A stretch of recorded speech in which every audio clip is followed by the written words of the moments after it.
here was an amazing building, this kind of very old structures, and then you had a very open space, and then you have just these very simple columns that were holding the whole building above. And that was very, very interesting, but at the same time very challenging because it's a very open space. We had always this idea that we have to clean up totally the space and to reveal the bones of the building. And then, of course, this is really the idea of a car, for example, like Ferrari. You always think about the chassis and things like that, so it really makes sense. And then you talk always about structure, right? The structure of the closures, and then it's so much about the structure, how it fits, right? And this is what we have been trying to do. When it comes to Ferrari, design language means that kind of combination between a human touch and machine, but also voluptuous volumes and sensual lines. How did you translate those values into architecture?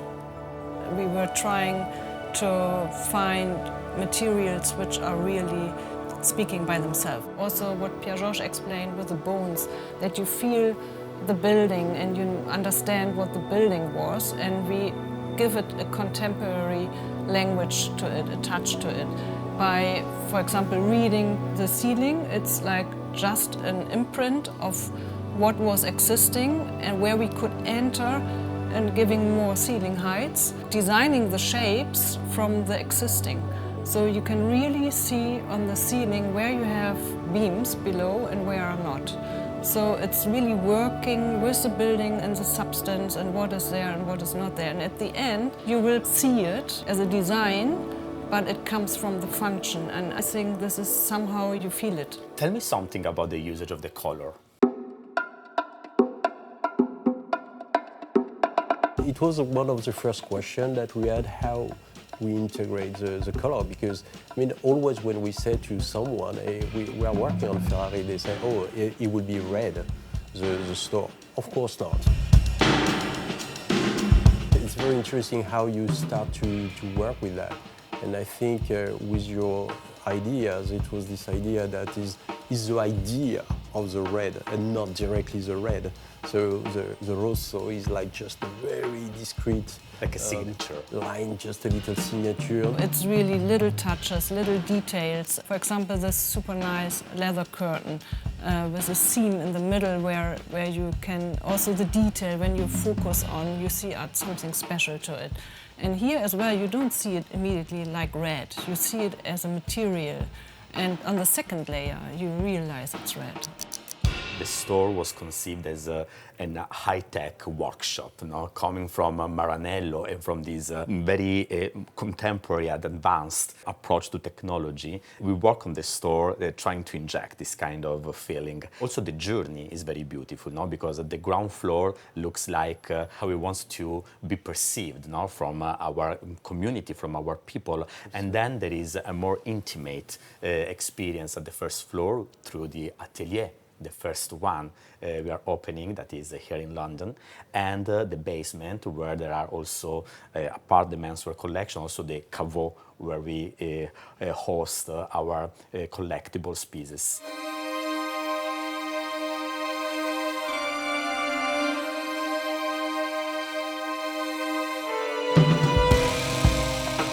How did you approach the mindset around the journey in the store? When we visited Maranello and we saw the workshop and we saw how the people were working and the creative input and technical input. And when we saw here the building, that the building has somehow is very three-dimensional. It's not a flat facade. The facade goes in and out. And what we were doing first thing is to somehow clean up, to have a better reading of it and have more neutrality inside. We were creating this kind of technical belt around, which is somehow a transit space between the old outside traditional facade and the very contemporary language we are creating inside. So it's still a dialogue between heritage and future, connecting the city with the store. Another element I would like to talk about is the staircase, because it connects in a very beautiful way the 3 floors, and it has a very particular shape, very complicated also to be made. It was this idea that it has to be a transit, not really something that is just this kind of transit where you try to be as fast as possible from one point to the other one, like an elevator will be, or a lift, but it's more this idea that you have like a longer journey and then you close again. So you were on the city, you go inside through this transit zone that is a belt, and then you are really on the shopping, right? And then the idea of the staircase is that you enter, you close yourself, you refocus, and arrive to another floor where everything is the same, but everything is different, right? So you have like different collections, different moments, different colors, and this is the beauty of it. Every time a very important brand, as Ferrari is, adds a creative voice, is enriching itself. So I would like really to thank you for this collaboration, for this conversation, because I think that adding voices, adding a point of view to the brand can just structure and enlarge how much possible the depth and the cultural value of the brand. So thank you so much for joining us and for the beautiful work you did.